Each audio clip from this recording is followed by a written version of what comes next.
Hello, magandang tanghali guys. Flex ko lang aking sitaw. Mag-activity ko dito. Nag-akyat ng vines, mga lateral.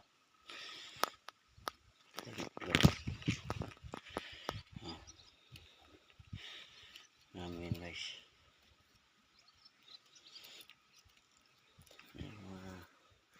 Medyo na siya madamo guys. Yan, lawak guys.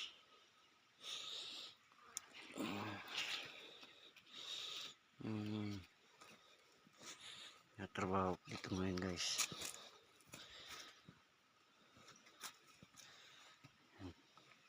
Mga ganito kasi. Imbis na tanggalin natin yan sa pinakababa. Yung iba kasi tinatanggal dito. Sa akin hindi. Yung ito tinatanggal to. Ayan. Ito. Para malinis dito sa baba. Pero para sa akin may bulaklak pa rin to. Ayan o. Sayang pa rin yan. Bunga pa rin yan pagdating ng araw. Ayan. Marami ng leaf miner. Pero at least na-control naman natin sila. Hindi na sila umakyat.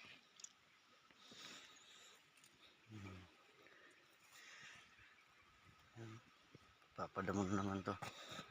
Ito nagsisimula ng mulaklak ko. Ayan na siya. Ito wala pa. Nagbubuntis pa lang. Ano pa lang to guys. Medyo din matagal kasi ito mag-maturity itong ano na to. Variety na to. Negro Star ng Condor.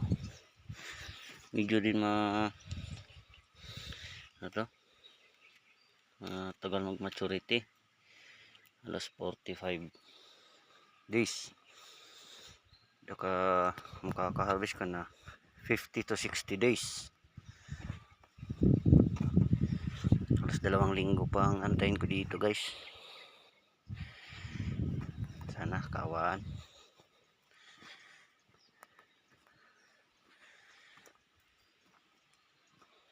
Marami ng ito. May nagsisimula na rin tong mayroon na tong mga itlog ng mga uod. Pagka ganitong stage marami na to. Kaya sa susunod na araw mag-spray na ako nito. Ayan. Kailangan natin itong anuhin kasi pagka magdamo na tayo yun, hirap na.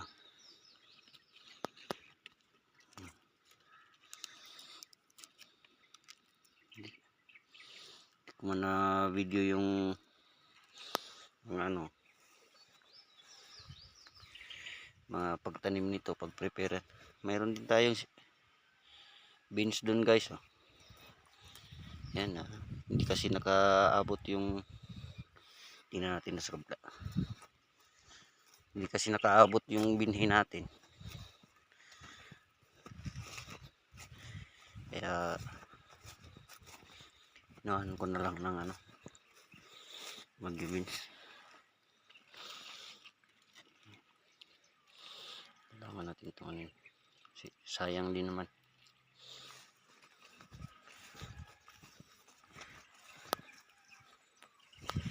Ganito lang pala kalawak guys. Mga 1 kilo lang itong tinaniman ko. Wala tayong beans. Yan, mga bagong tanim pa lang. 2 linggo pa lang yan. Ito kasabay ito ng sitaw guys. Mas mas madali siyang mamulaklak kaysa dun sa sitaw. Yan. Ito hindi na masyadong kasi babalik lang naman yun dyan. Mayroon na tayong bubuyog. Yan. Ayun, lumipad na. Natakot na si bubuyog. Mga, yan natin maliliit. Mga dalawang linggo may maharvest na tayo. Yun, si bubuyog. Oh, yan na.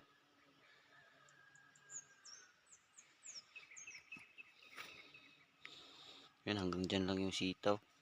Kunti lang naman tong bagyo beans ko. Panggulay lang. Yan, si bubuyog. Hanggang dito lang yung sitaw.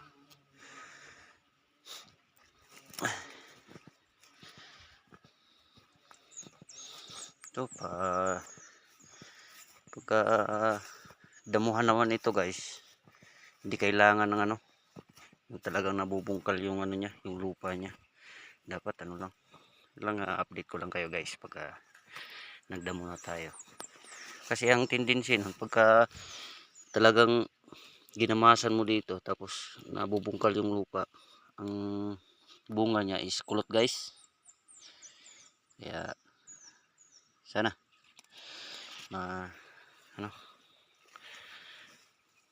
tawan by the God o by the God grace, sabi nila nga. Kaya nga yan, nakarating na rin sila sa taas. Yan,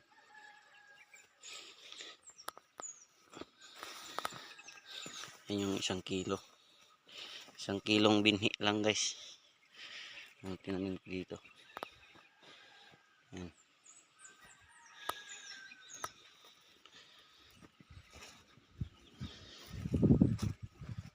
At saka sa mga baguhan din na po akong farmer, kaya ito sinusubukan kong mag farm ng sitaw. Although ang tinatanim ko dati is ampalaya at saka talong.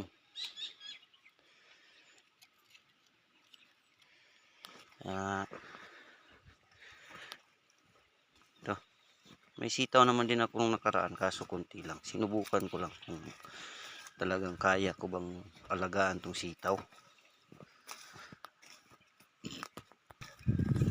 Nagtalong din ako ng konti guys dito, kaso na 1,000 puno lang din. Ilang eras lang to, konti lang, 1,000 puno lang. Tsaka ano ko na, tinabas ko na. Ayun, yan, ayan, pinutol ko na. Doon ko na tinapon yung mga hinakot ko sa gilid.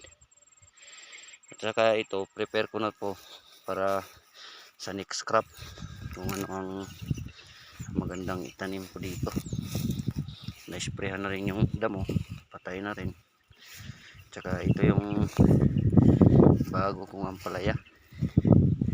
Yan, ano to guys, 3 weeks na to guys.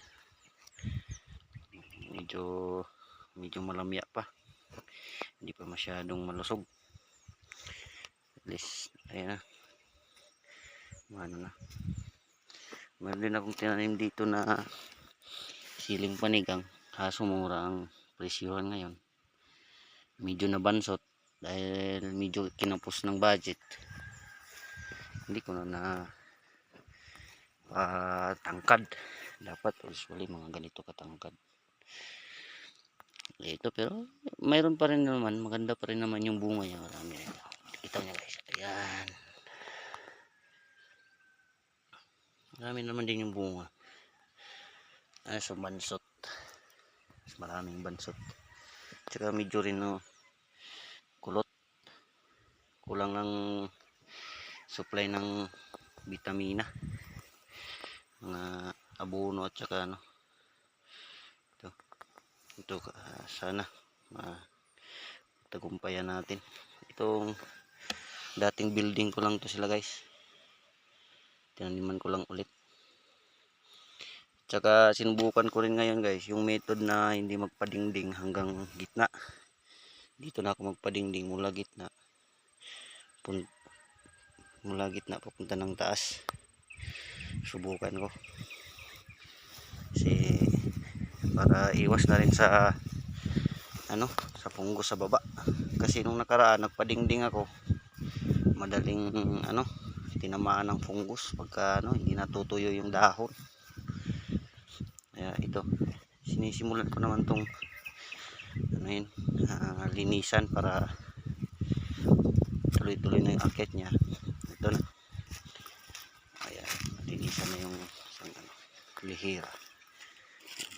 Yung mga bansot. Siyempre, bagong farmers lang tayo eh.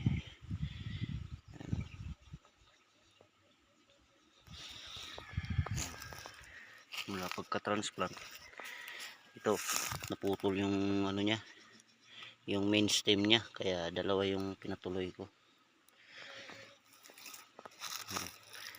Ito, dalawa na rin naputol. Marami kasi po tayong mga kalaban na mga cutworms, at saka meron din tayong naglalaro pa yung mga aso dito sa taniman natin. Minsan napuputol nila. Yan yung maiwasan. Sige, hanggang dito na lang guys, at saka paalam. See you next video. Sana sunod magtanong lang kayo. Mayroon naman din siguro akong may share sa 3 years experience ko sa paggugulay. Ang main crop ko is talong. Yan, magtanong kayo kung anong gusto nyong tanong tungkol sa talong. Siguro naman kaya ko nang isagutin yun. At saka magsisimula tayo magtanim ulit para masubaybayan ninyo kung paano. See you next video guys. Thanks for watching.